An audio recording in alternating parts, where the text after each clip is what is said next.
Boa tarde a todos, é um prazer mais uma vez estar aqui com vocês para que nós possamos dar continuidade ao assunto tratando da manutenção predial. Nas duas aulas anteriores eu abordei sobre o material concreto estrutural e agora quero falar na aula de hoje, começando a unidade de estudo número 7, as alvenarias tanto de vedação quanto as alvenarias estruturais. Como o assunto ele é relativamente amplo, eu vou dividir essa nossa unidade de estudos número 7 em duas aulas. A aula que nós estamos tendo agora, que está sendo transmitida para vocês agora, e mais uma outra que é continuidade desta aula de hoje, tratando da alvenaria, mas que será então disponibilizada no AVA a vocês como forma de nós repormos a aula que não foi transmitida no dia 4/7, no dia 4 de julho, em função do jogo da Copa do Mundo da Seleção Brasileira naquela sexta-feira. Então, a aula de hoje está sendo transmitida, é a aula que envolve, começo falando de alvenaria, tanto alvenaria de vedação quanto alvenaria estrutural, e na sequência dela, a próxima aula, essa será então disponibilizada para vocês pelo AVA. Vou começar então o assunto e vou começar a apresentar os slides que eu elaborei para que eu possa dar sequência no conteúdo, para que vocês possam compreender a alvenaria de vedação estrutural e, no nosso caso, as principais deficiências, as principais não conformidades, o mecanismo de formação, a identificação ou a detecção destas anomalias ou dessas deficiências, a fim de que a gente possa orientar, de um modo geral, as intervenções de manutenção. Bom, a nossa unidade 7, alvenaria de vedação estrutural, ela está composta por 4 sessões, como todas as outras. A primeira sessão eu trato da constituição e classificação das alvenarias de vedação e alvenaria estrutural. Após, na sessão 2, as principais deficiências construtivas, e aí eu foco bastante, como todas as aulas, no mecanismo de formação. Entendendo os mecanismos de formação, é muito mais fácil para quem trabalha com manutenção predial identificar quais são as intervenções de manutenção necessárias e, dessa forma, então, intervir da maneira mais eficiente e eficaz possível. Na sessão 3, métodos e técnicas de detecção. E na seção 4, orientações técnicas gerais para intervenções em fissuras, trincas e umidade, que foi aqui escolhido nessa nossa aula para que eu possa abordar, até porque é, em geral, a deficiência que mais ocorre, que mais se manifesta e que a gente é chamado a, nesse caso, intervir. Bom, há uma série de normas técnicas que eu vou aqui relacionar com um assunto envolvendo alvenaria de vedação e alvenaria estrutural. Não se esquecendo, aliás, que atualmente está em vigor a NBR 15575. E eu vou usar aqui a parte 4, em vigor desde 2013, que trata dos requisitos de desempenho das vedações verticais internas e externas. Como eu já comentei, principalmente na primeira aula, essa norma de desempenho ela é bastante interessante para trabalhar com manutenção predial, apesar de ela ser voltada especificamente para as edificações habitacionais, alguns dos seus aspectos podem ser, sim, aplicados naquilo que for pertinente, então, nas outras tipologias construtivas. Com relação ao projeto de alvenaria estrutural, as principais normas são a NBR 15961, a parte 1, de 2011, que trata da alvenaria estrutural com bloco de concreto, e a NBR 15812, parte 1 também, de 2010, que trata da alvenaria estrutural para blocos cerâmicos. Quanto aos requisitos que são necessários, que são exigidos com os componentes, as normas que devem ser seguidas são, para bloco NBR 6136, NBR 12118, para bloco cerâmico, a NBR 15210 e as suas outras partes, a parte 1, a parte 2 e a parte 3. Especificamente a parte 1, ela trata dos blocos cerâmicos para alvenaria de vedação. A parte 2 trata dos blocos cerâmicos para alvenaria estrutural e a parte 3 trata dos métodos de ensaio, ou estabelece os métodos de ensaio, tanto para bloco cerâmico para alvenaria estrutural, quanto para vedação. Para os outros componentes, nós também temos uma certa quantidade de normas técnicas disponíveis pela ABNT. Para tijolo cerâmico, NBR 6460, bastante antiga, aliás, de 1983, assim como a 7170, a NBR 8041. Para os blocos sílico-calcários, a NBR 14974, na sua parte 1. E para o bloco de concreto celular autoclavado, as normas 13438 e a 13440. Quanto às argamassas de assentamento, a NBR 13281 de 2005 é a que nós utilizamos por meio dos requisitos que são ali estabelecidos. E no que diz respeito à execução, são válidas então essas 4 normas técnicas que aqui estou apontando. 8545 para alvenaria sem função estrutural, com tijolos e blocos. A 15812, alvenaria estrutural com bloco cerâmico. A 15961, a parte 2, alvenaria estrutural para bloco de concreto, e a 14956, parte 1, para bloco de concreto celular autoclavado. Ainda temos as normas pertinentes e passíveis relacionadas à execução. Aí a 14956, parte 2, a 14974, parte 2, uma trata de bloco concreto celular autoclavado e a outra de bloco sílico-calcário. E em relação aos ensaios de parede, os procedimentos de ensaios, nesse caso mecânicos, estão relacionados ou estão estabelecidos nestas 3 normas que eu estou aqui também juntando nesse slide. 8949 e as mais novas 14321 e 14322, que determina a resistência ao cisalhamento e determina a resistência à flexão simples ou à flexo-compressão. Nesse caso, ensaios em laboratório para verificação em paredes. Bom, as alvenarias, e vou aqui fazer uma classificação, podem ser aqui colocadas em função da sua capacidade resistente. E aí eu posso classificá-las como alvenaria de vedação, que resiste apenas ao seu próprio peso, e alvenaria estrutural, que desempenha, então, uma função estrutural no edifício. Nesse slide que eu estou aqui mostrando para vocês, eu estou também inserindo a classe das alvenarias resistentes, pois, infelizmente, elas ainda são bastante comuns, são bastante utilizadas. Vou até apresentar alguns slides como um comentário de caso na nossa aula. E, em termos de cálculo estrutural, a alvenaria resistente ela é dimensionada empiricamente, como, aliás, em muitos casos de edificações do Brasil. E a alvenaria estrutural é dimensionada utilizando-se modelos racionais e de confiabilidade determinada. Já a alvenaria estrutural ela pode ser classificada em função da presença ou não de armadura. Nesse caso, tem-se a alvenaria estrutural armada, em que as paredes possuem armadura passiva de aço que são dispostas nos furos ou nos vazios dos blocos, por necessidade, por exigência estrutural, e esses furos, obviamente, são preenchidos, então, com grout. Eu vou comentar sobre o grout mais adiante. A alvenaria estrutural parcialmente armada, outro tipo de alvenaria estrutural, em que algumas paredes são projetadas como armadas e outras não, nesse caso, na mesma edificação. E a alvenaria estrutural não armada, em que as paredes da edificação possuem apenas armadura construtiva, a fim de que se possa prevenir principalmente a ocorrência de fissuras e trincas, que é uma das principais manifestações patológicas que acometem as nossas alvenarias.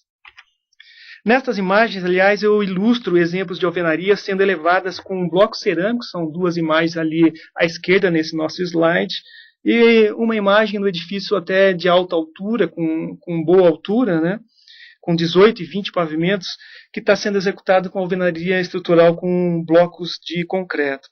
São 2 exemplos bastante interessantes para demonstrar qual é o nosso foco aqui para tratar na nossa disciplina dessa e na próxima aula falando de alvenaria.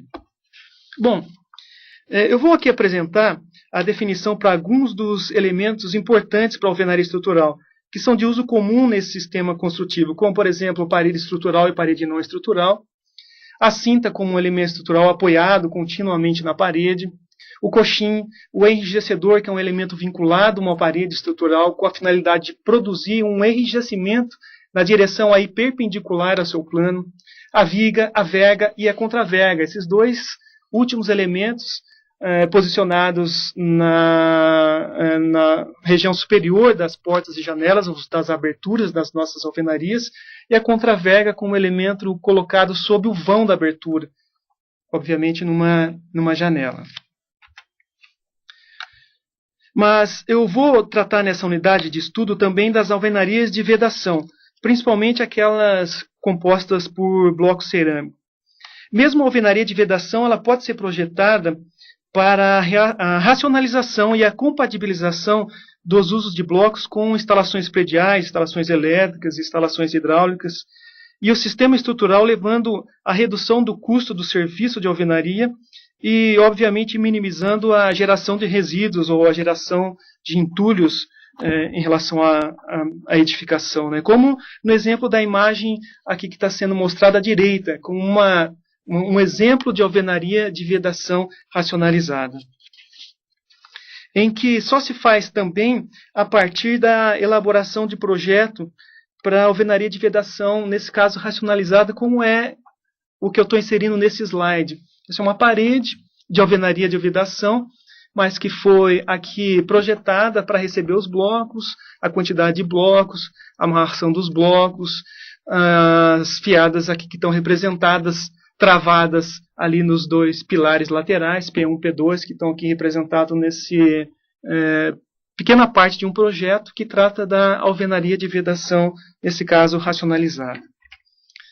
Levando em conta os requisitos de desempenho estabelecido na nova norma técnica de desempenho de edificações, as alvenarias como sistemas de vedação vertical, tanto para uso interno quanto para externo, devem atender às exigências quanto ao desempenho estrutural que está contido, que está estabelecido lá em NBR 15575, na sua parte 2, e que é expresso como estabilidade e resistência estrutural, deslocamento, fissuras e ocorrências, solicitações de cargas provenientes de peças suspensas, impacto de corpo mole, ações transmitidas pelas portas, a batida das portas nos seus batentes, transmitindo isso para a alvenaria, evitando aquelas fissuras ou trincas nesses encontros, o impacto de corpo duro com ou sem função estrutural, as cargas de ocupação incidentes em guarda-corpos e parapeitos, nesse caso de janelas.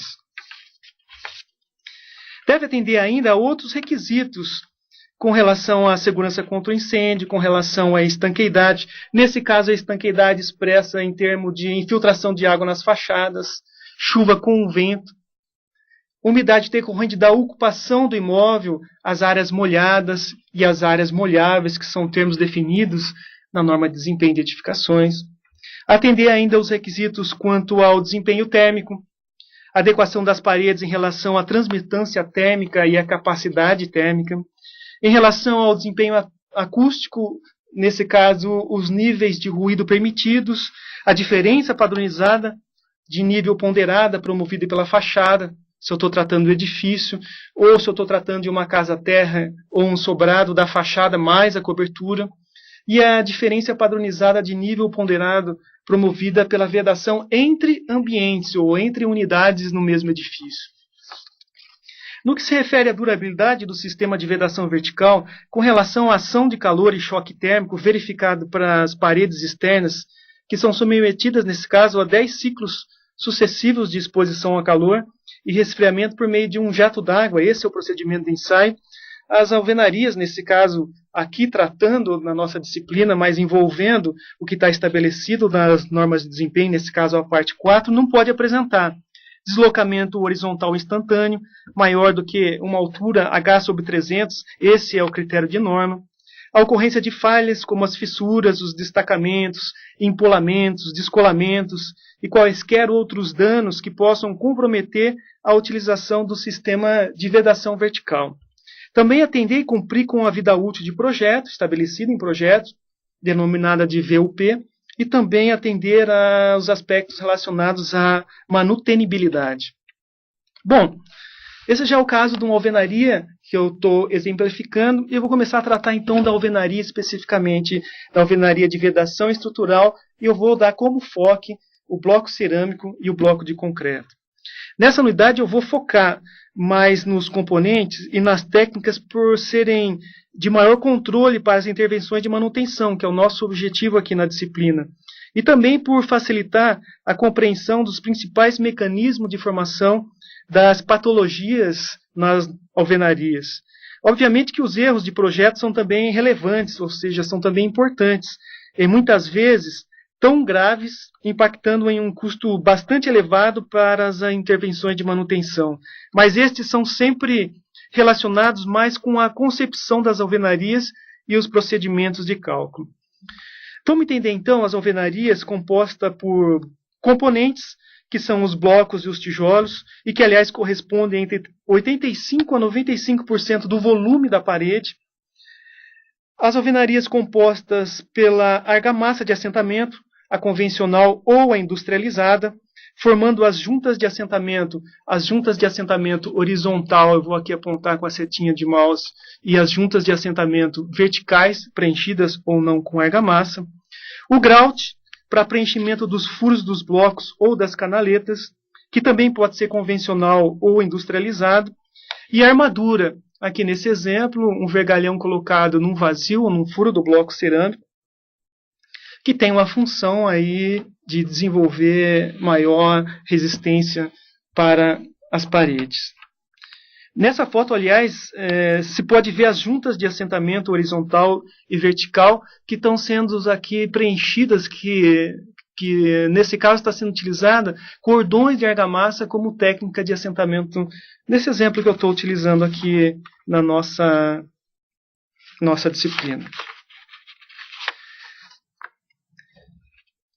Bom, como eu havia comentado, eu vou focar a disciplina nos blocos cerâmicos, como aqui estou usando nesse exemplo, e nos blocos de concreto.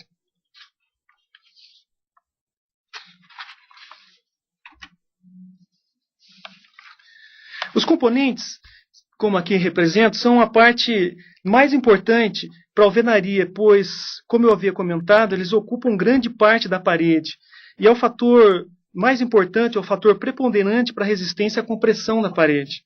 Vou começar distinguindo, então, o tijolo do bloco. Tijolo, nós vamos entender como um componente maciço, sendo mais empregado o tijolo, obviamente, maciço.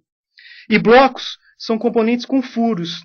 Esses furos podem estar na posição horizontal ou na vertical em relação à posição de assentamento da alvenaria.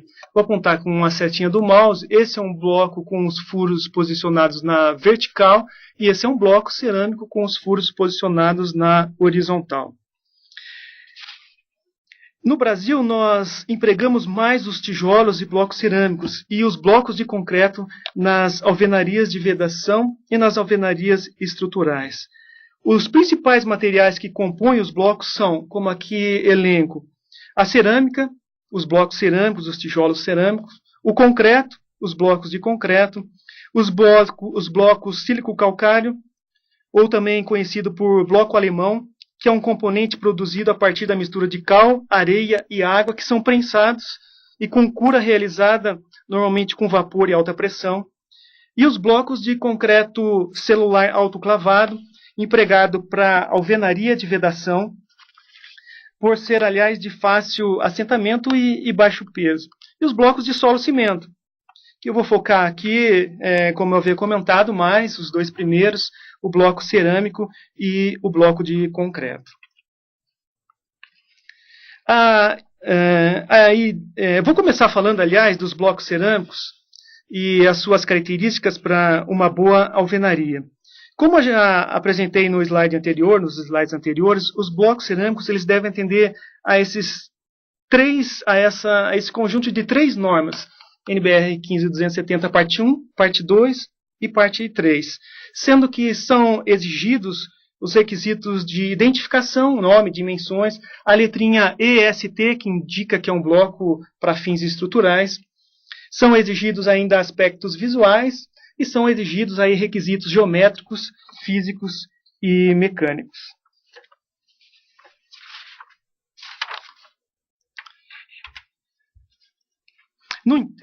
Quanto às dimensões, aliás, elas devem seguir a seguinte tabela, que eu estou aqui inserindo nesse nosso slide, para alvenaria, tanto de vedação quanto para alvenaria estrutural. No entanto, é importante manter a variação dessas dimensões em limites aceitáveis, pois a variação leva também à variação das espessuras das juntas, aumento das espessuras das juntas de assentamento, principalmente as juntas de assentamento horizontais.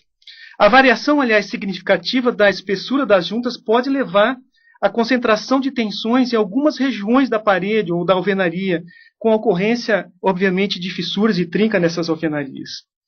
Entre outras dificuldades para o assentamento, e que também podem acarretar ou pode levar às patologias nas alvenarias. Bom, as espessuras dos septos e das paredes externas, aí eu estou falando do próprio bloco, e aqui vou apontar a espessura das paredes do próprio bloco e dos septos, que é a paredinha aqui interna desse bloco ou desse componente. Aqui, especificamente tratando do bloco cerâmico. Parece que elas não têm influência nenhuma, mas isso não é bem verdade. Ao contrário, aliás, o controle dessas espessuras de septo, de parede externa destes componentes, ele é relevante em função de dois aspectos. Primeiro, porque os blocos com espessura de parede externa e septos muito finos, ou abaixo do que está se preconizado nas nossas normas técnicas, eles obviamente resultam em blocos cerâmicos de baixa resistência à compressão. E, consequentemente, levam às alvenarias de baixa resistência à compressão. O segundo aspecto, não menos importante a ser considerado, diz respeito ao desempenho térmico das alvenarias. O comportamento térmico das paredes é diretamente relacionado com essas espessuras dos materiais, nesse caso que compõem a parede. Assim, os blocos com paredes externas e septos muito finos originam, nesse caso, paredes com resistência térmica menor, o que não pode, às vezes, atender, ou que não consegue, às vezes, atender o que está preconizado na norma de desempenho. Isso é bastante relevante. Portanto, controlar a espessura das próprias paredes ou septos, como são chamadas aqui, do componente bloco, é bastante significativo para que a gente possa atender com relação ao desempenho da resistência mecânica, mas também atender com relação ao desempenho térmico, por exemplo. É importante distinguir a área bruta e a área líquida referente à seção do bloco para o assentamento, e responsável por resistir, aliás, ao carregamento vertical, que gera muita confusão e, às vezes, pode levar a erros graves no controle da resistência dos componentes, nesse caso aqui dos blocos para alvenaria.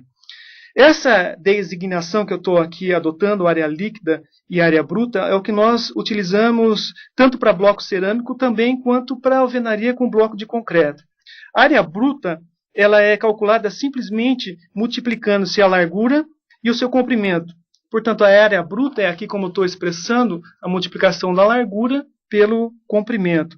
Já a área líquida, como estou tentando representar nesse croquis pela essa área achurada, ela deve ser calculada descontando-se os vazios, ou os furos, como às vezes é chamado, dos blocos na seção transversal, como aqui também tento representar nesse croquis. A área líquida, obviamente, é sempre menor do que a área bruta. Os blocos cerâmicos devem ser produzidos em esquadro e planos, sendo tolerado, obviamente, um desvio de esquadro mais de, no máximo, 3 milímetros, e o desvio de planeza, chamado aqui de flecha, dos planos de face, também no máximo de 3 milímetros. Com relação à absorção de água, deve ser maior do que 8%, aqui estou utilizando os limites estabelecidos por norma, e deve ser menor do que 22%. Aliás, esse é um intervalo bastante grande para blocos cerâmicos utilizados em alvenaria de vedação, se você comparar, aliás, esse intervalo com normas de outros países. Interessante é que eu tenho um valor mínimo a ser respeitado, a absorção de água tem que ser maior do que 8%, que está indicando que deve haver uma certa quantidade de poros e esses poros eles vão servir para ancorar principalmente a argamassa dentro desses poros e aumentar a adesão, aumentar a aderência e aumentar a resistência mecânica das paredes.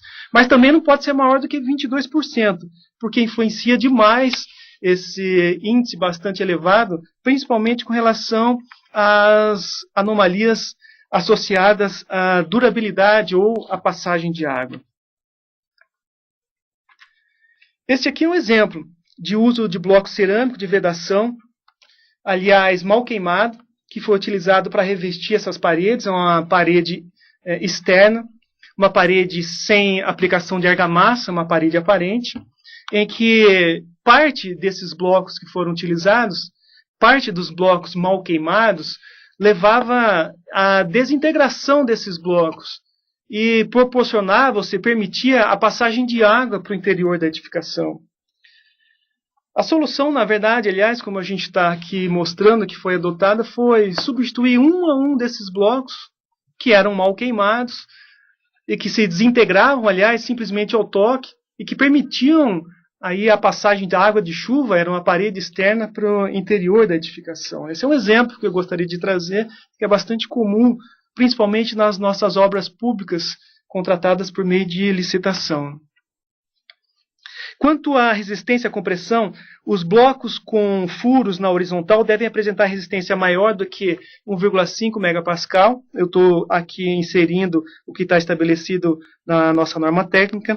E com relação aos furos na vertical, e geralmente são os blocos para alvenaria estrutural, com resistência maior do que 3 MPa. Na minha região de Londrina, são poucas, aliás, as cerâmicas que produzem blocos de vedação com resistência maior do que 1,5 MPa. Na verdade, por trabalhar no laboratório de materiais, a gente tem ensaiado e encontrado valores na nossa região entre 0,3 até no máximo 1 MPa, ou seja, não atende à resistência mínima estabelecida para alvenaria, para bloco de vedação, aliás, aqui na nossa norma técnica. Para alvenaria estrutural, o que é importante é a resistência característica a ser atendida. Nesse caso, a resistência à compressão deve ser especificada pelo projetista estrutural, bem como as dimensões do bloco. E aí eu vou verificar, a partir de resultados obtidos por meio de ensaios, se eu consigo um bloco cerâmico no mercado que atenda a essas necessidades do projeto estrutural. O cálculo do projeto estrutural para a resistência característica, aqui a especificação em relação ao controle que se faz em laboratório, levando esses blocos à ruptura, como esta figurinha que eu estou usando como exemplo nesse nosso slide, para mostrar um bloco cerâmico sendo carregado numa prensa até a sua ruptura para cálculo da resistência de cada um dos blocos. E o valor característico para uma amostra e como relação à representação de um lote em que a gente faz para caracterização. A resistência mecânica, aliás, gostaria aqui de salientar, do bloco cerâmico depende fundamentalmente de fatores relacionados tanto à sua produção, tanto também com relação à matéria-prima empregada, principalmente pela temperatura e pelo tempo em que o bloco é exposto à temperatura de queima. No entanto, um aspecto bastante relevante é a forma da seção transversal dos blocos, que também interfere de maneira bastante significativa para uma mesma área bruta, como aqui estou mostrando neste diagrama, ou nesta figura que eu estou inserindo nesse slide, né? Ou seja, modificando a configuração de um bloco com a mesma área bruta, eu vou encontrar valores da resistência do bloco maior e, consequentemente, impactando na resistência das alvenarias. Outras características são importantes, mas ainda, infelizmente, elas não são exigidas na NBR 15270, como o índice de absorção de água inicial, também denominado por taxa de absorção de água inicial, ou às vezes simplesmente chamado de sucção. O índice de absorção de água inicial é medido colocando-se o bloco em contato com uma lâmina de água de 3 milímetros por um tempo no máximo de 1 minuto. É retirado e calculado então a absorção de água inicial, ou seja, a sucção que aconteceu em 1 minuto em relação àqueles 3 milímetros de lâmina d'água. e que se expressa normalmente em gramas por centímetro quadrado por minuto. Quantas gramas de água por centímetro quadrado em 1 minuto foram succionadas para aquele bloco cerâmico? A absorção de água inicial ou sucção governa, isso é bastante importante de se falar, a adesão do bloco com a argamassa de assentamento da alvenaria. Quando a argamassa entra em contato com o bloco cerâmico, ou mesmo até com o bloco de concreto, parte da água de amassamento que contém em dissolução os componentes do aglomerante penetra nos poros devido a essa sucção capilar, onde ocorre ali a precipitação de géis de silicatos de cimento Portland e, no caso das argamassas mistas, que contêm cal, também o hidróxido de cálcio. É esse material, aliás, precipitado que vai proporcionar uma ancoragem mecânica da argamassa com o bloco, e que poderá atingir, aliás, uma profundidade de até 700 micrômetros, ou 0,7 milímetros, como eu estou aqui tentando representar nessa figurinha ou nesse croquis. A intensidade, aliás, desse fenômeno irá depender de vários fatores, mas fundamentalmente das características do bloco, como a porosidade e a capacidade de absorção de água. Além disso, outros fatores interferem na extensão de aderência e na resistência de aderência à tração da argamassa e do bloco. Nesse caso, é também relevante a influência das características da própria argamassa de assentamento. A argamassa deve penetrar nas reentrâncias e nas saliências macroscópicas do bloco cerâmico, ou aliás do bloco de concreto, de modo então que ocorra uma boa ancoragem mecânica. E deve ter trabalhabilidade necessária, aliás, para que se possa espalhar essa argamassa por toda a superfície do bloco, toda a superfície que está em contato da argamassa. A técnica de aplicação, aliás, é outro fator preponderante, porque pode aumentar a extensão de aderência e aí a resistência, aderência e atração dessa argamassa com o substrato. Como regra geral, bloco cerâmico, que aqui eu vou adotar como intervalo e eu vou expressar a absorção de água inicial entre 15 até 30 gramas por centímetro quadrado por minuto, representam e levam, aliás, uma boa adesão com a argamassa de assentamento. Para blocos com uma absorção de água inicial alto, nesse caso 30 gramas por centímetro quadrado por minuto ou mais, torna-se necessário umedecer antes de se assentar o bloco cerâmico, ou seja, vou colocar um pouquinho de água nesses blocos para que se evite que ele roube a água das argamassas. Ao contrário, para blocos com baixa absorção de água inicial, nós vamos ter que dosar as argamassas com maior teor de cimento para que eu possa aí aumentar, então, a maior resistência de aderência desta argamassa em contato com o bloco cerâmico, como aqui estou comentando. Outra característica importante, mas ainda não considerada nas nossas normas, é a expansão por umidade, normalmente identificada de um modo bem fácil como EPU. Os materiais cerâmicos, os tijolos e os blocos cerâmicos, expandem com umidade, como representado aqui nesse gráfico que eu estou inserindo nesse slide. E pode expandir muito, podendo levar a fissuras e trincas nas alvenarias constituídas com esses materiais, né? EPU, na verdade, é um fenômeno lento e irreversível. Entendido o bloco cerâmico e as exigências para esse bloco cerâmico, vamos analisar então o bloco de concreto. Vamos analisar esses requisitos que estão estabelecidos na NBR 6136 e na 12118, que tratam ali do bloco de concreto para a alvenaria, cujos requisitos estabelecidos são os aspectos visuais, os requisitos geométricos, físicos e mecânicos. Quanto às dimensões, são estabelecidas as dimensões nominais. Como está aqui apresentado, do que eu copiei da própria norma, as famílias de bloco, aqui a largura, a altura, a peça inteira, o meio bloco, 2/3, 1/3 e assim por diante. Cujas tolerâncias permitidas nas dimensões dos blocos são indicados também nessa tabela, que não deve ser mais do que 2 milímetros para a largura e mais ou menos 3 milímetros para a altura e para a verificação do seu comprimento. Os blocos de concreto eles são designados por classe A, classe B ou classe C.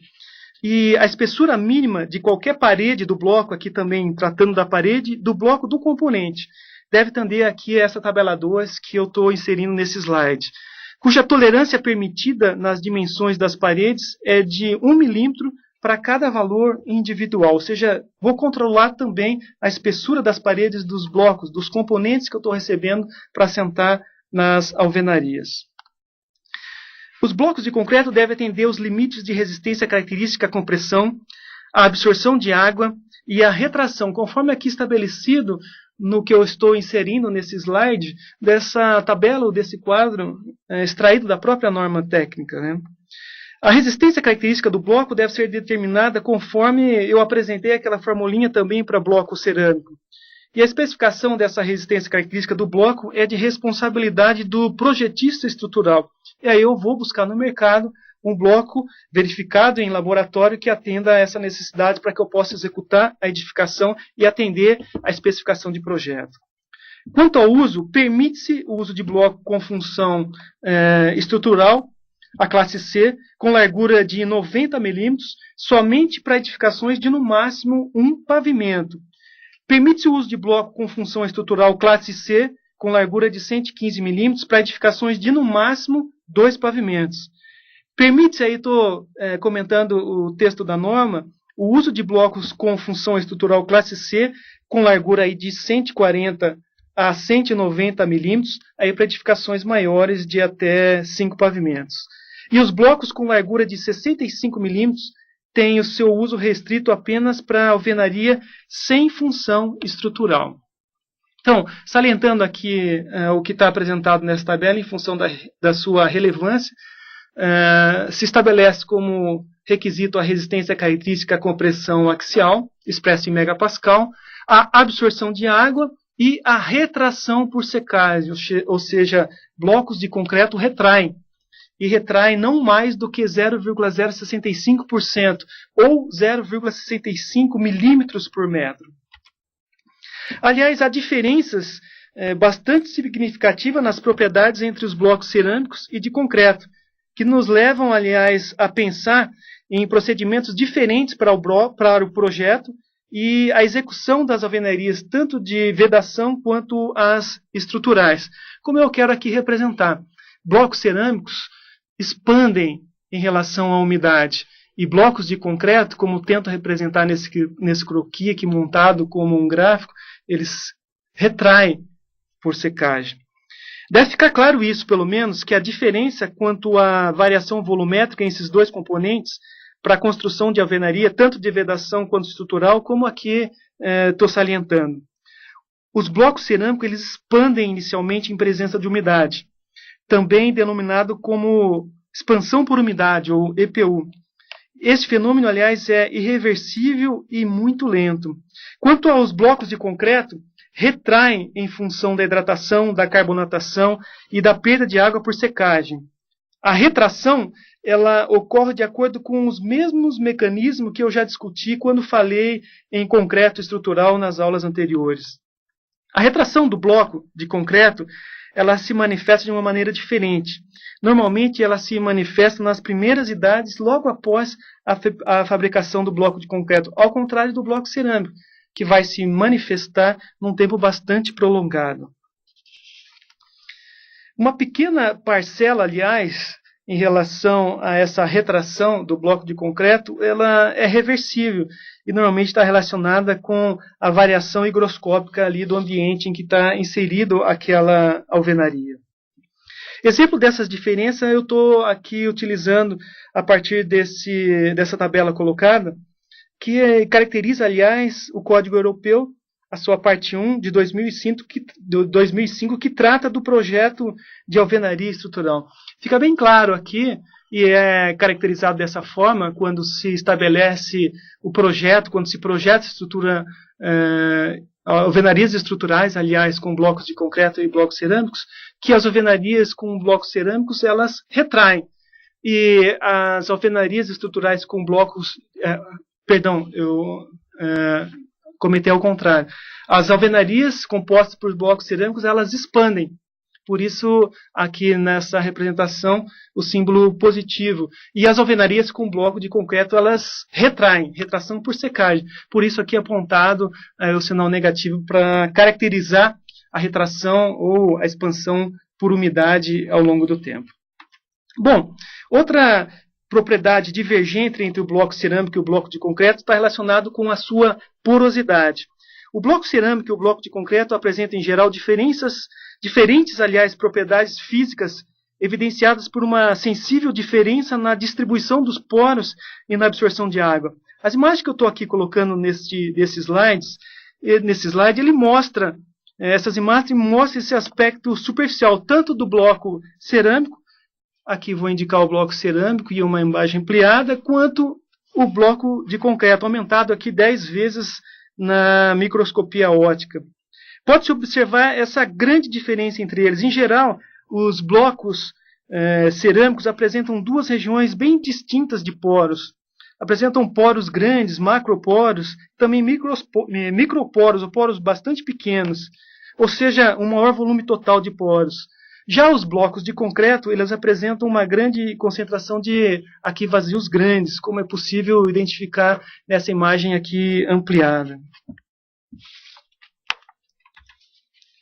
A diferença, aliás, de porosidade, como eu havia demonstrado, impacta, portanto, em todas as características associadas à umidade, a sua absorção e o transporte pelo material e alvenaria, como no coeficiente de capilaridade. O coeficiente, aliás, de capilaridade, ele mede a quantidade de água absorvida em uma determinada área em contato com a água ao longo do tempo, medido, aliás, expresso, aliás, em minutos. E expressa também a capacidade de ascensão da umidade nos poros do material. Como a gente pode ver nesse gráfico, há um comportamento diferente entre o bloco de concreto e o bloco cerâmico. No bloco de concreto, como pode ser visto, a água ascende rapidamente nos primeiros minutos em contato com a água, como aqui está sendo demonstrado por essa curva aqui superior. Ou seja, com uma sucção, eu vou dizer dessa forma, com uma sucção maior. Já no bloco cerâmico, a ascensão ela torna-se maior num tempo mais prolongado, ou seja, num tempo mais longo. Essa diferença é explicada pelo tamanho e distribuição dos poros, como eu mostrei na figura, ou como pode ser visto na figura anterior, do slide anterior. Os blocos cerâmicos, aliás, eles têm uma menor sucção, mas por terem também outros tamanhos de poro, ocorre uma absorção de água bastante grande ao longo do tempo. E os blocos cerâmicos, tratando deles, apresentam um volume maior de poros, que leva a um índice maior de absorção de água. Entendido os blocos e suas características, vamos entender então as argamassas de assentamento. A argamassa é uma mistura homogênea de agregados miúdos, de aglomerantes inorgânicos e água, podendo ou não conter aditivos com propriedades de aderência e endurecimento, podendo ser dosada em obra ou ainda em instalação própria, nesse caso, as argamassas industrializadas. As argamassas, então, industrializadas são compostas por cimento Portland, areia, adições, aditivos e água. Já as argamassas convencionais são produzidas no canteiro de obras e compostas por 1 ou 2 aglomerantes, mais areia média e mais água. Essas argamassas mistas são compostas por cimento Portland, que vai garantir a resistência mecânica, e pela cal, que vai dar trabalhabilidade e retenção de água para a argamassa. Quanto ao cimento Portland, não se recomenda, aliás, a sua utilização em produção de argamassas mistas, não se recomenda o emprego do CP3, o cimento de alto forno, como é assim conhecido, e o CP4, o cimento pozolânico, pois a argamassa que se pode produzir com ele pode ter uma retração elevada e não, nesse caso, ocorrer a hidratação adequada desses aglomerantes presentes nessas argamassas.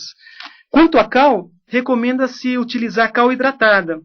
A cal como um excelente retentor de água em função da sua superfície bastante elevada, sua superfície específica bastante elevada.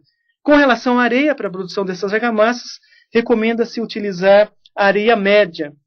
Não se recomenda, aliás, a utilização de areia com alto teor de material silto-argiloso, como em algumas regiões é possível se encontrar, como o saibro, como o caulim, às vezes chamado de arenoso, areia de estrada, ou areia de barrancos, que são termos que são utilizados no mercado para expressar esses tipos de areia que não são recomendados para serem aplicados na produção de argamassas. As propriedades exigidas no estado fresco são a retenção de água e a trabalhabilidade necessária para a aplicação da argamassa em toda a extensão. Quanto ao estado endurecido, a principal propriedade diz respeito às características mecânicas, nesse caso, a resistência à compressão. As argamassas de assentamento para as alvenarias devem seguir as especificações estabelecidas na NBR 13281, que também trata das argamassas de revestimento de tetos e de paredes. É a mesma norma que nós utilizamos também para estabelecer requisitos para argamassa de assentamento. Nessa norma, aliás, os requisitos que são exigidos, eu vou colocar aqui nos slides, estão apresentados em classes, nas seguintes tabelas que eu extraí.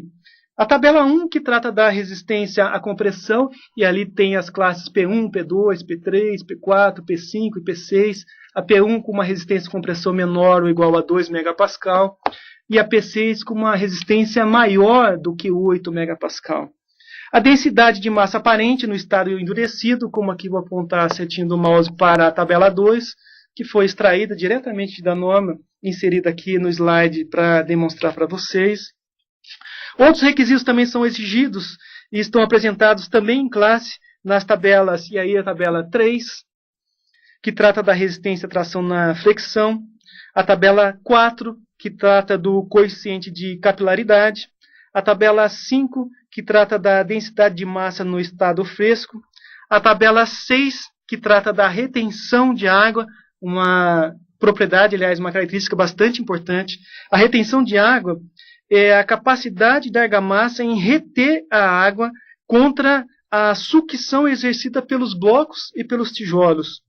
Se a água da argamassa ela for retirada rapidamente, não haverá água suficiente para completa hidratação das partículas, principalmente aí do aglomerante cimento Portland, o que vai resultar numa fraca adesão entre o bloco e a argamassa e numa baixa resistência mecânica da argamassa, além, aliás, de dificultar a própria operação de assentamento do bloco na fiada.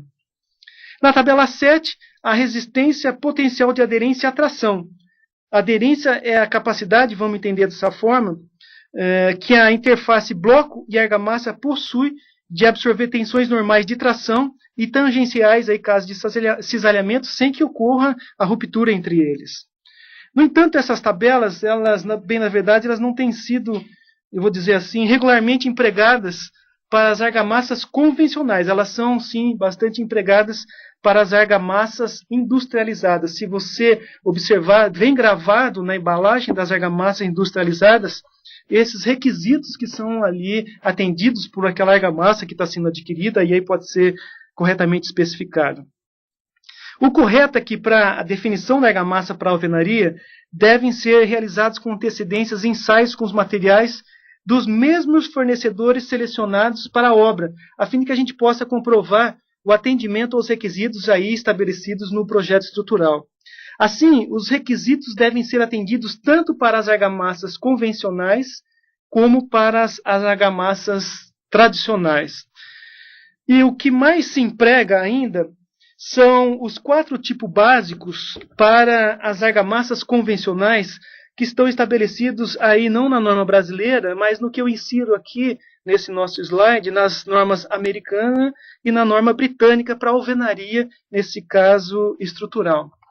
E aí são estabelecidos 4 tipos de argamassa, que eles identificam pela letra M, S, N ou O, ou pela simbologia na norma britânica, como I, 2I, 3I ou 4I, em que se tem aí a proporção em volume dos materiais, o cimento Portland, a cal e o agregado miúdo, nesse caso aqui, a areia. Por exemplo, argamassa tipo M, com um traço em volume, o traço unitário em volume, como estou apontando aqui pela setinha do mouse, 1 para 0,25 ou 1/4 para 3, para especificar essa argamassa com um consumo maior de cimento e, portanto, um aumento da resistência. Se eu diminuo o consumo de cimento, ou se eu diminuo a proporção do cimento em relação a, nesse caso, a cal, ou se eu aumento a quantidade de cal, eu diminuo a resistência, infelizmente, da argamassa montada, ou argamassa produzida. Mas eu ganho em outras propriedades. Aumentando a quantidade de cal, eu ganho em trabalhabilidade da argamassa e ganho também na retenção, na capacidade de retenção da água dessa argamassa. A STM C270, que eu havia comentado e utilizei no slide anterior, estabelece os requisitos mecânicos e reológicos para os 4 tipos de argamassa, M, S, N, O, de assentamento, nesse caso aqui, para alvenaria estrutural. A resistência à compressão esperada para os tipos de argamassa, a capacidade de retenção de água, que deve ser sempre superior a 75%, e o teor de ar incorporado máximo de 12%, ou no máximo 14%, quando não houver armadura incorporada na alvenaria. Em geral, as argamassas mistas apresentam um teor de ar incorporado menor do que 8%. No entanto, as industrializadas, eu vou usar aqui com comparação, pode ter um teor maior.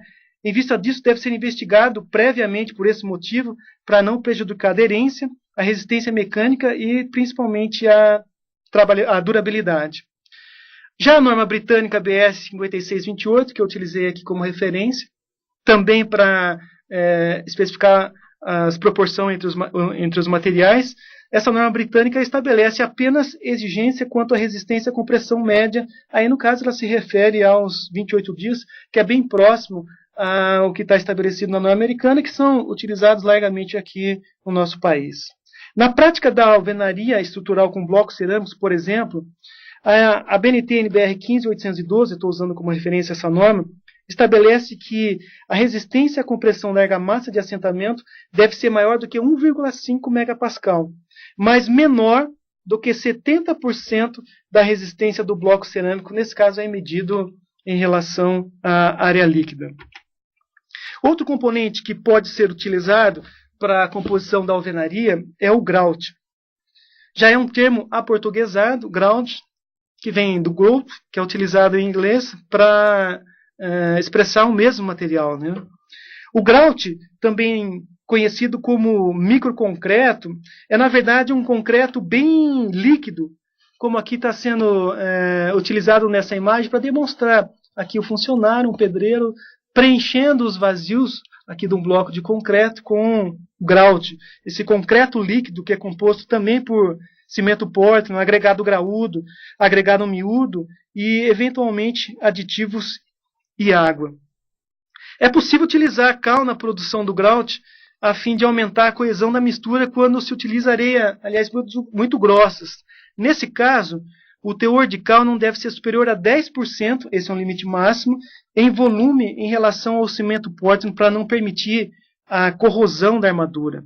A dimensão máxima do agregado graúdo, eu disse que a gente utiliza agregado graúdo, não pode ser maior, e a gente não utiliza, do que 9,5 milímetros, que é mais conhecido como uma brita zero, para poder preencher efetivamente todos os vazios do bloco cerâmico ou do bloco de concreto. Já os aditivos plastificantes que podem ser utilizados ali na produção do grout, podem ser utilizados na mistura, e aí tem a mesma função da cal. Obviamente, aí não se utiliza a cal quando se produz argamassa com esses aditivos plastificantes. As principais funções que eu aqui elenco são aumentar a resistência da parede, eu vou utilizar grout para aumentar a resistência da parede, e eu vou utilizar grout para propiciar aderência com as armaduras que são inseridas ali nos vazios dos blocos, ou dentro das canaletas. Bom, o grout deve ter resistência à compressão, de modo que a resistência do prisma grouteado atinja a resistência especificada, e aí vem no projeto estrutural.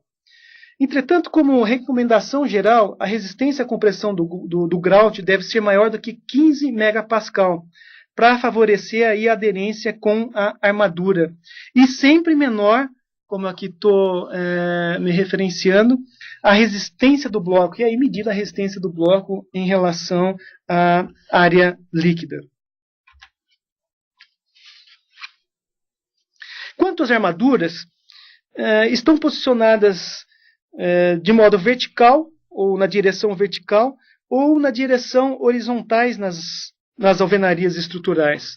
Podem ser colocadas armaduras nas amarrações entre as paredes, como aqui estou mostrando nas figurinhas aqui ao lado, nos croquis ao lado.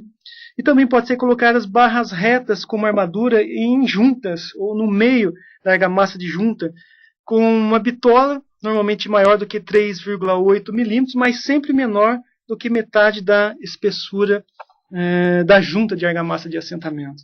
Essas são, aliás, as condições em que a gente usa as armaduras verticais, são vergalhões de bitolas maiores, como aponto aqui pela setinha do mouse, na representação aqui de uma parede de alvenaria estrutural, mas também para fazer as amarrações aí em bitolas menores entre paredes, no encontro entre paredes, né?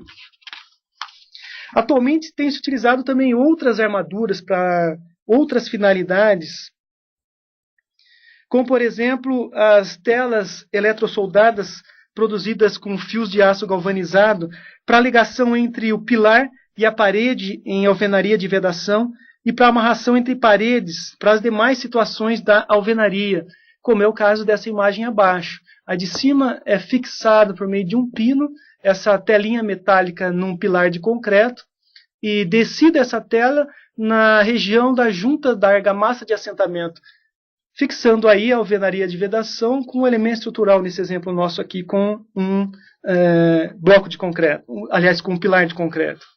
Pode ser utilizado, eu vou apontar aqui a setinha do mouse também, as treliças planas, que são também eletrosoldadas, com aço galvanizado, nesse caso colocadas na junta de assentamento, ou mesmo também colocadas nas canaletas.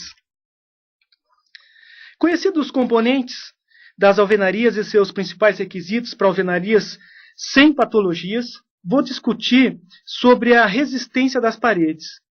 A resistência à compressão é a característica, aliás, mais importante para as alvenarias, principalmente, então, as alvenarias estruturais. E são vários os fatores que interferem na resistência à compressão, sendo os mais relevantes o que eu estou elencando nesse slide.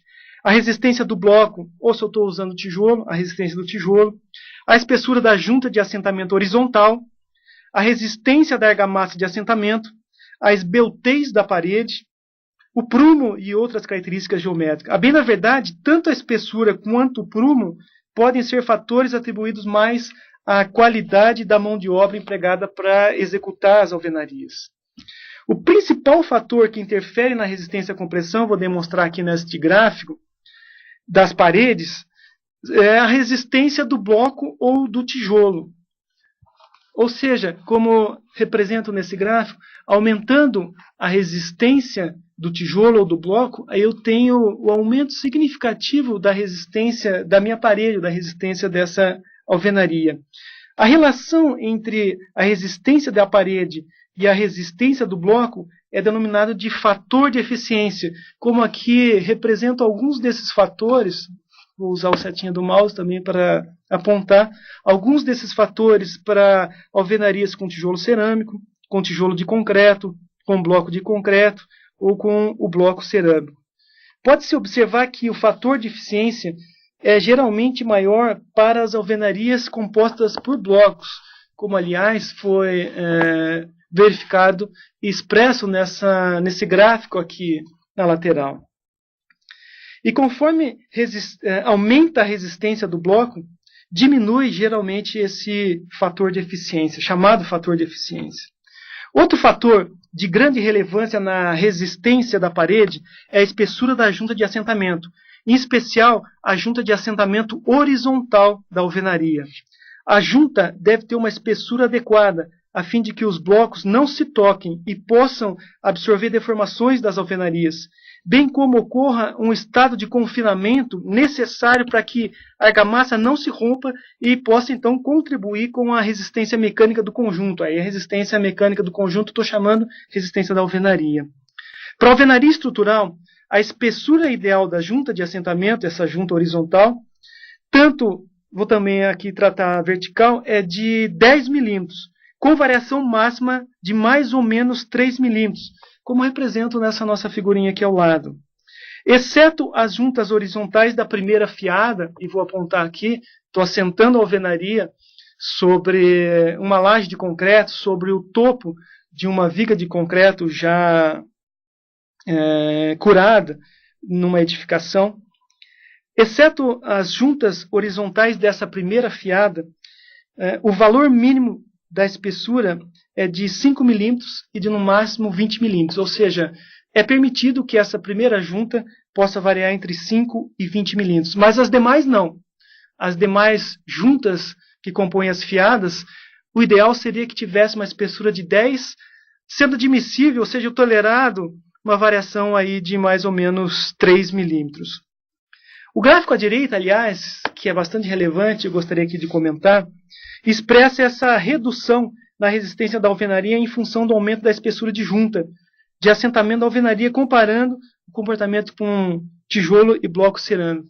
Como pode ser observado, se passar, ou se aumentar uma espessura de 10 para 15 milímetros, se aumentar em 5 milímetros, vou apontar aqui com a setinha do mouse, a espessura de junta, eu tenho uma redução aqui, vou pensar nisso numa parede de bloco cerâmico, está indicado aqui no gráfico erroneamente como tijolo furado, o termo correto é bloco cerâmico, há uma perda de até 20% da resistência.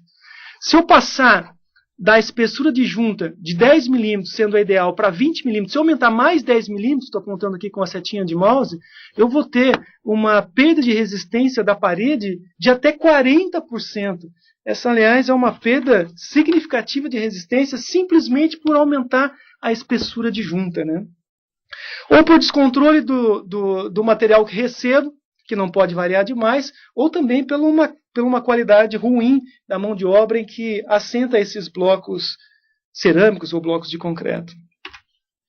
A resistência à compressão da argamassa de assentamento influencia a resistência à compressão da parede, mas não de maneira tão relevante quanto eu mostrei no slide anterior, desde que a resistência da argamassa não seja menor do que 40% da resistência do bloco. Estou falando isso, e isso é válido apenas para esse critério. Em geral, a resistência da argamassa de assentamento deve ser entre 70% a 100% da resistência do bloco para ser aproveitada de maneira mais eficiente na alvenaria, sob o ponto de vista do comportamento mecânico.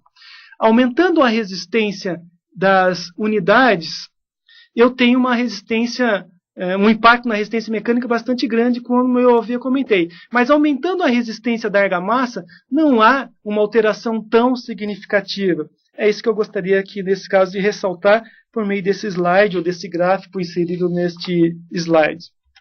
Bom, obviamente que há um fator geométrico que impacta também na capacidade de resistência da parede ou da alvenaria.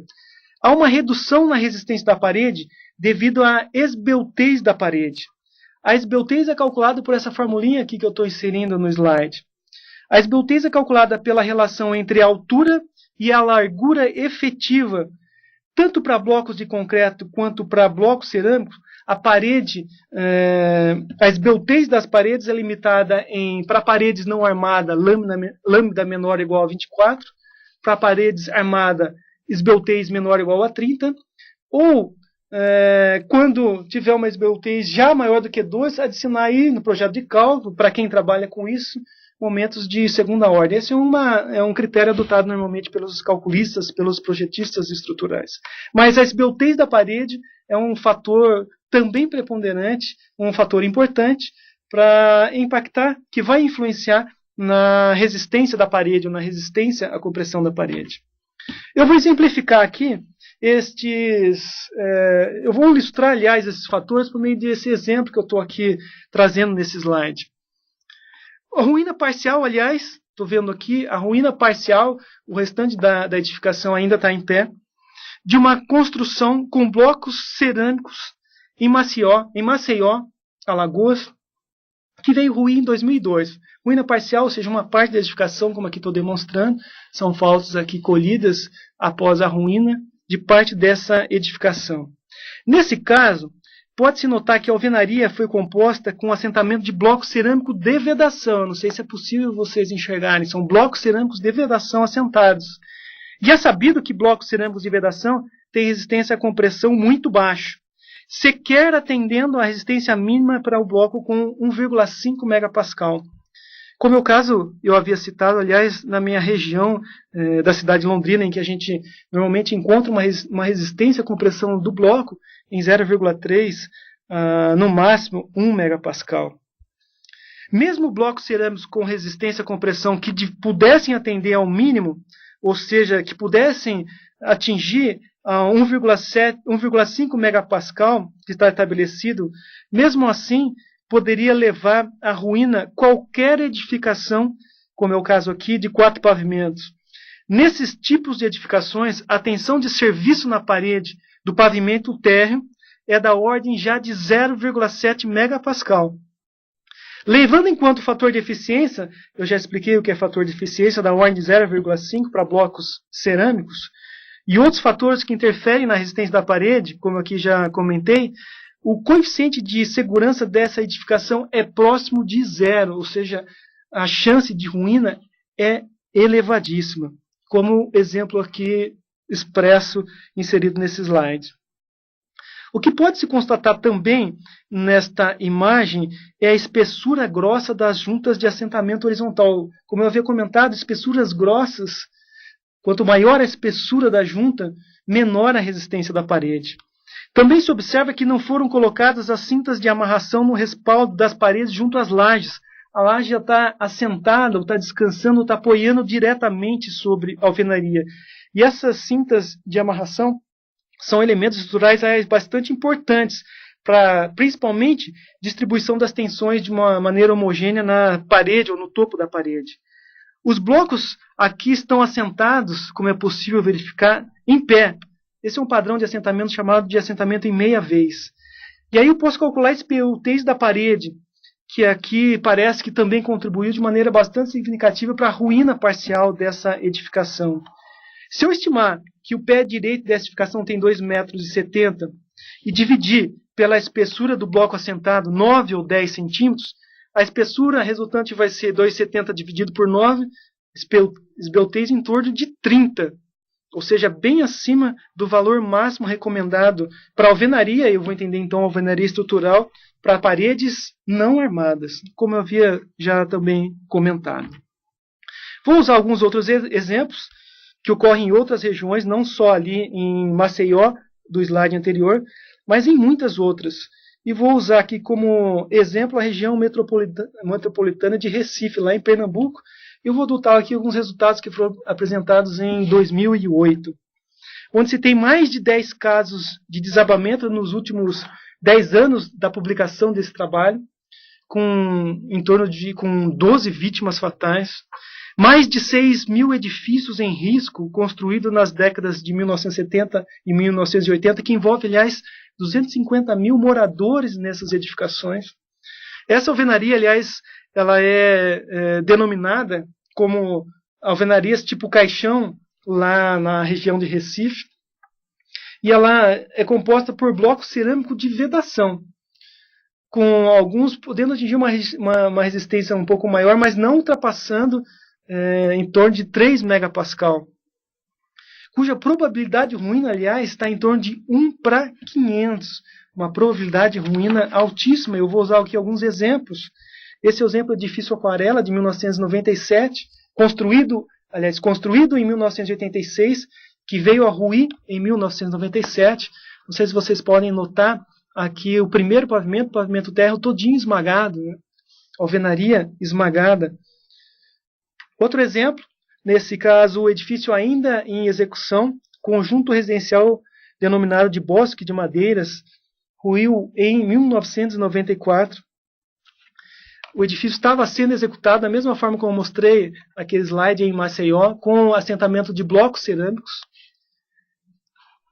Para piorar a situação, não sei se vocês conseguem identificar, mas nessas imagens é possível ver os rasgos nas alvenarias, e esses rasgos são feitos em alvenarias normalmente de vedação, para que se possam embutir eletrodutos.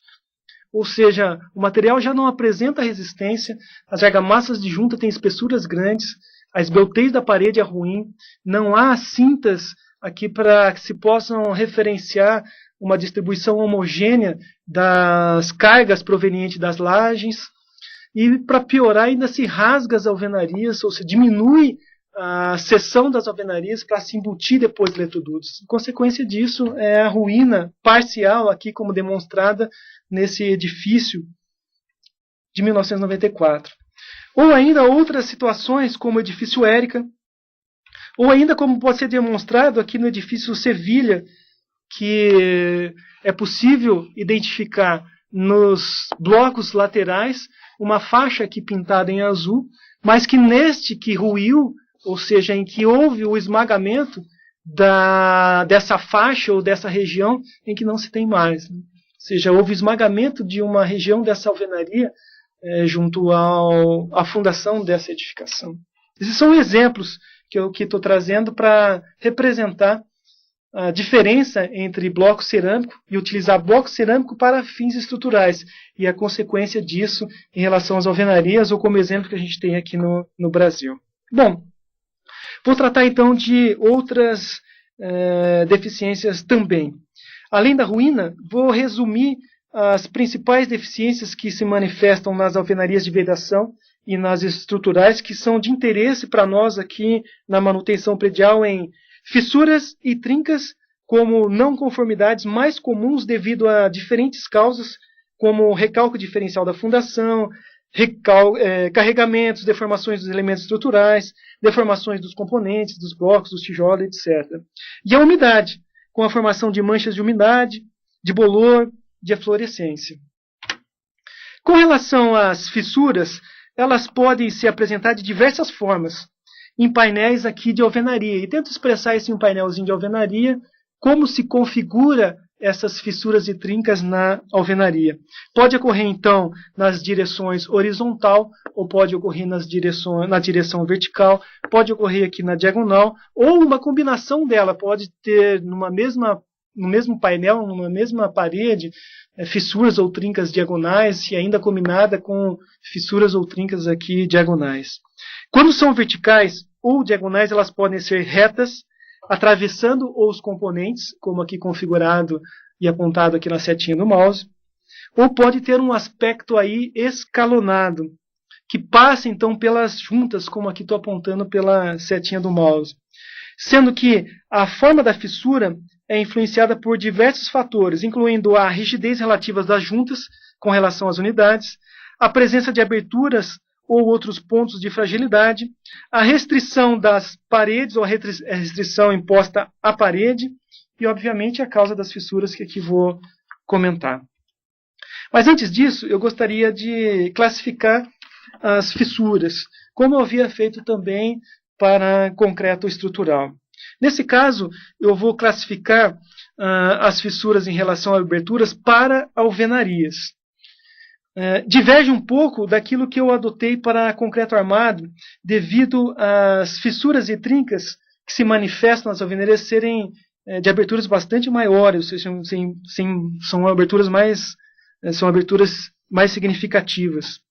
Nesse caso, as fissuras podem ser classificadas em fissura capilar, com espessura menor que 0,2, a fissura cuja espessura varia de 0,2 a 0,5, se comparar com a classificação que eu fiz para concreto estrutural, já aberturas maiores, trinca, rachadura, fenda ou brecha, aí uma espessura maior do que 1 centímetro.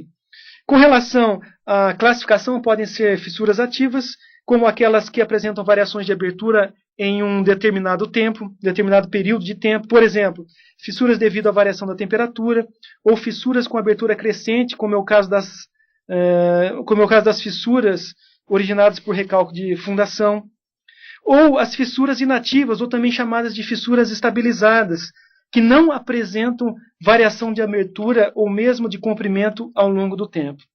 Quanto à forma, as fissuras podem ser classificadas em fissuras isoladas ou fissuras disseminadas. Vamos ver então os principais mecanismos de formação com a utilização de alguns modelinhos para poder ajudar na compreensão desses fenômenos que estão envolvidos.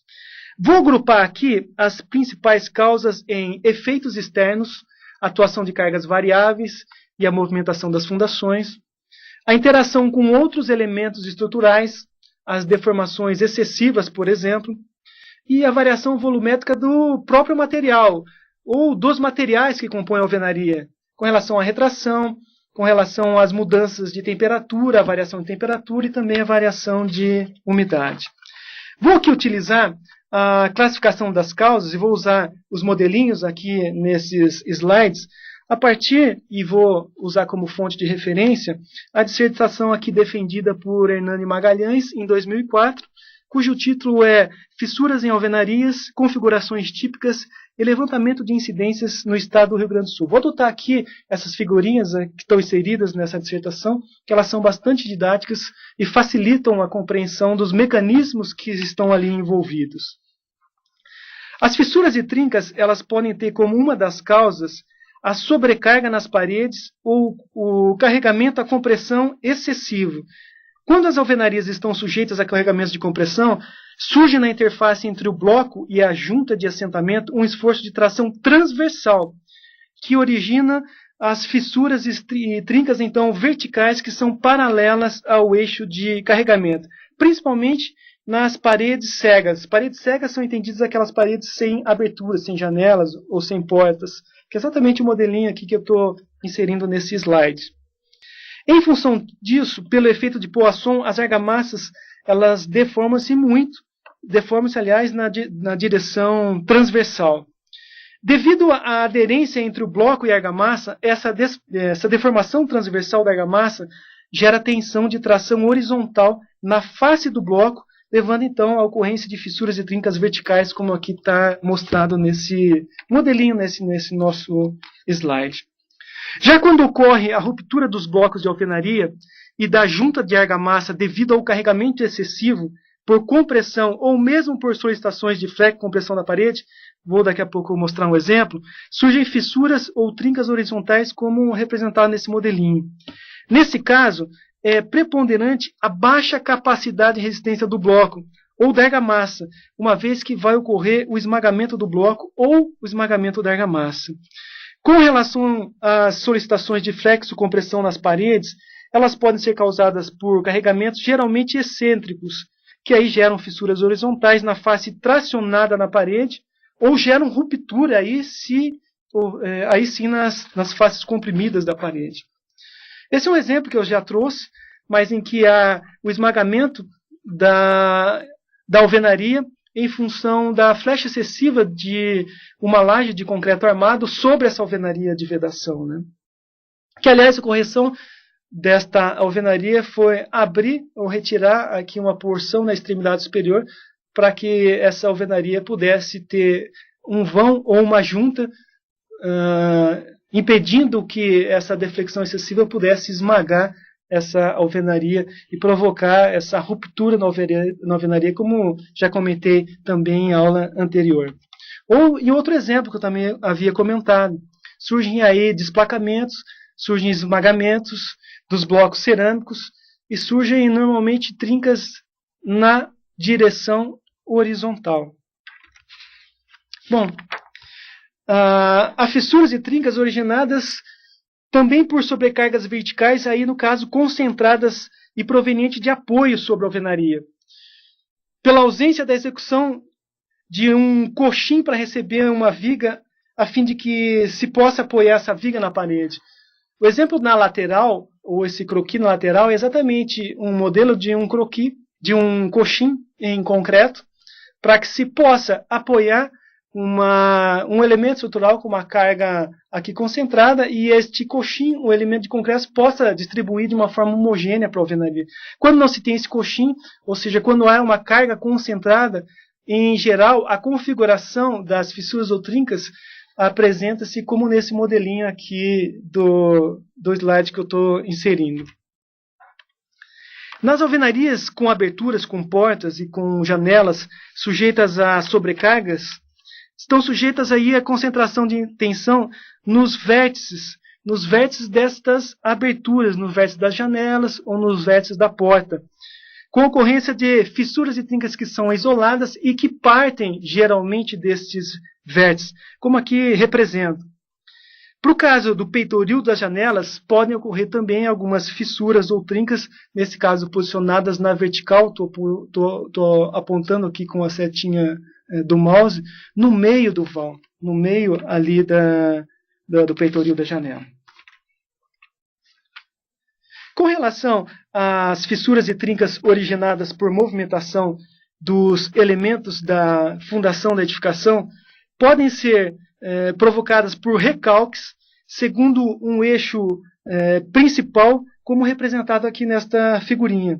Nesse caso, quando há recalque diferencial da fundação sobre um eixo de simetria da edificação, em que todas as paredes afetadas com a configuração típica de fissuras e trincas são apresentadas nesses modelos aqui inseridos no slide. Há um eixo, então, de referência, e nesse eixo de referência há aqui uma movimentação da fundação que provoca um recalque diferencial em relação aos outros pontos da fundação, em que se pode notar nessas paredes, e aí eu tenho uma vista representada aqui, ou um corte representado, demonstrando ou posicionando a configuração típica das fissuras e trincas que surgem nessas paredes, né? No entanto, há situações em que o recalque de fundação ocorre fora desse eixo de simetria. Por exemplo, e aqui vou apontar com a setinha do mouse, no canto de uma edificação. Como aqui está representado nesta planta, nesse modelinho aqui trazido neste slide. Nesses casos, é recomendável, para se entender melhor, para se compreender melhor a região em que há essa movimentação da fundação, por meio de uma perspectiva, nesse caso, axonométrica. Eu desenho uma perspectiva axonométrica e posiciono essas fissuras ou trincas e posso compreender de uma maneira bem fácil o ponto onde há esses deslocamentos, onde há essa movimentação das peças de fundação. Bom, estou falando aqui de fissuras e deficiências construtivas devidos à movimentação da fundação, em que há várias causas que levam a esse recalque diferencial desses elementos de fundação, com a ocorrência aí de trincas, geralmente isoladas, que são contínuas, que são passantes pela alvenaria, ou seja, passa por toda a alvenaria, de um lado ao outro, de uma face ao outro da parede, geralmente inclinadas, que são indicativos de cisalhamento.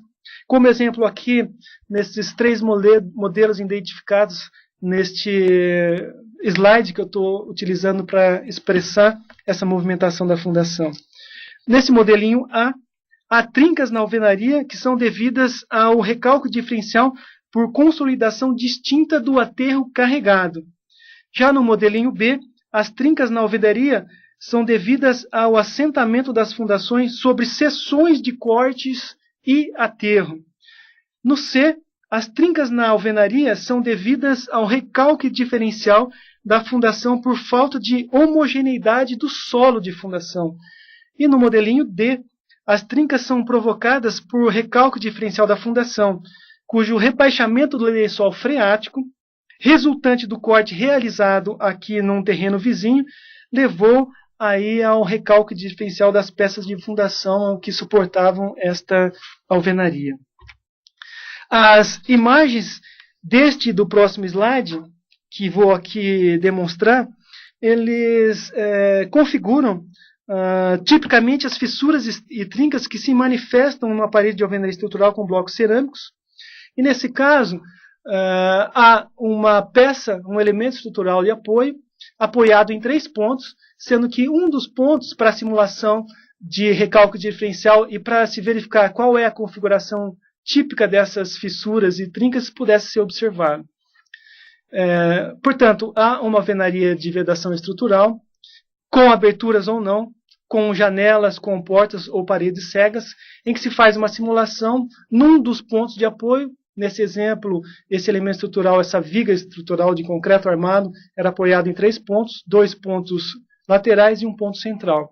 Quando há recalque diferencial numa extremidade, como, por exemplo, indicado nesta primeira figurinha, as fissuras e trincas têm essas configurações típicas. Quando se tem a abertura por meio de uma porta, as configurações típicas, quando se há recalque diferencial num dos pontos ou numa das extremidades, nesse caso há o recalque neste ponto de apoio, nesse modelo simulado, ou quando se tem uma posição de aberturas de janelas e portas diferentes, nesse ponto, com o deslocamento verificando-se aí o recálculo diferencial, quais são as configurações típicas de fissuras e trincas para uma parede cega, e invertendo-se aí, demonstrando-se na outra face como também podem ocorrer essas fissuras e trincas em alvenarias. Nesse caso, bloco cerâmico estrutural. Ou nos outros modelos, e aí provocando um recálculo diferencial por meio de um deslocamento do apoio central, e verificando quais são as configurações típicas das fissuras e trincas que se manifestam numa direção horizontal, direção inclinada, quando se tem as aberturas, quando se tem porta e janela, na face oposta e nas paredes cegas, ou nas paredes sem aberturas, quando se há um deslocamento no ponto central, como se configuram ou como se manifestam as fissuras e trincas em alvenarias. Neste caso, há uma diferença de tensão. Nesse caso aqui que eu estou trazendo nesse slide, nesse modelinho desse slide, há uma diferença de tensão no solo proveniente das cargas das paredes da alvenaria estrutural. Abaixo do peitoril, a carga é menor do que nas paredes laterais, ou seja, a carga das paredes diretamente sobre os elementos aqui estruturais inferiores. Entretanto, abaixo dos peitoris, as cargas dessas alvenarias elas são menores. E estas tensões diferentes podem gerar recálculos diferenciais nas fundações dessas paredes e levar então à manifestação de fissuras ou trincas verticais abaixo do peitoril, como está sendo aqui demonstrado nesse slide. Neste caso, nesse modelo que está sendo aqui também trazido para representar, há o recálculo de um dos apoios da edificação, que se mostra no deslocamento de um dos pilares dessa estrutura aqui aporticada. Estou tratando de uma alvenaria de vedação, que veda, então, um painel entre pilares e vigas, sendo que um desses pilares dessa edificação há um recalque pronunciado, levando a um recálculo diferencial em relação aos outros pontos, com a formação típica, com a configuração típica das fissuras e trincas inclinadas, isoladas, passantes, como representado aqui nesse modelinho. Bom, para finalizar então a aula de hoje, vou aqui me expressar a partir dessa tabela com as rotações relativas máximas para a não ocorrência de fissuras e elementos construtivos. O parâmetro ΔL aqui demonstrado, também chamado de rotação relativa, representado como uma distorção angular, é a relação entre o recálculo diferencial delta, que é medido então como um deslocamento vertical, em relação à distância entre dois pontos, a distância medida em metros, por exemplo, que é expressa pela letrinha aqui L. Delta sobre L, parâmetro delta sobre L é chamado de distorção angular, ou rotação relativa, entre dois pontos de referência da fundação. Quando eu tenho uma rotação relativa de 1 para 600, as ocorrências previstas é a possibilidade de fissuras em estruturas complementadas de peças diagonais. Quando essa rotação relativa atingir a 1 para 500, o limite de segurança para obras que não podem apresentar fissuras é atingido.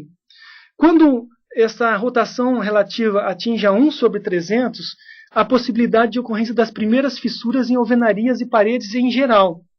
Início de problemas com operação de pontos rolantes quando se tem essas situações, mas não especificamente aqui trazidas para alvenarias de vedação, nas alvenarias estruturais. Quando se tem L sobre 250, ou seja, quando a rotação relativa atinge a L sobre 250 ou 1 sobre 250, é o limite a partir do qual a inclinação de prédios altos, por efeito de recargas, começa a ser visível, é possível observar. E L sobre 150, ou seja, uma rotação relativa de 1 para 150, a ocorrência de fissuras com grandes aberturas começam a surgir ali nas alvenarias e há surgimento de danos nas peças estruturais. Em função do que eu gostaria de apresentar na aula de hoje, tratando de alvenaria, tanto de vedação como estrutural, paro na aula de hoje, na aula que estou transmitindo na aula de hoje, dou sequência a esse assunto tratando de alvenaria de vedação estrutural, mas a nossa próxima aula então ela vai ser disponibilizada no AVA para que a gente possa então cumprir com o nosso cronograma em função daquela nossa aula que nós não tivemos em julho, no começo de julho, quando houve então um jogo da Copa do Mundo em que a seleção brasileira jogou numa sexta-feira. Então, alvenaria de vedação estrutural, vou dar continuidade no assunto que estou tratando nessa nossa aula, mas vou dar continuidade na próxima aula, e essa próxima aula estará disponibilizada no AVA. Então, a sequência dessa aula vai estar disponibilizada no AVA para que vocês possam, então, assistir a favor de vocês. Obrigado, então, pela oportunidade e nos encontramos, então, na sequência em alvenaria de vedação na aula que estará disponibilizado para vocês no AVA. Obrigado.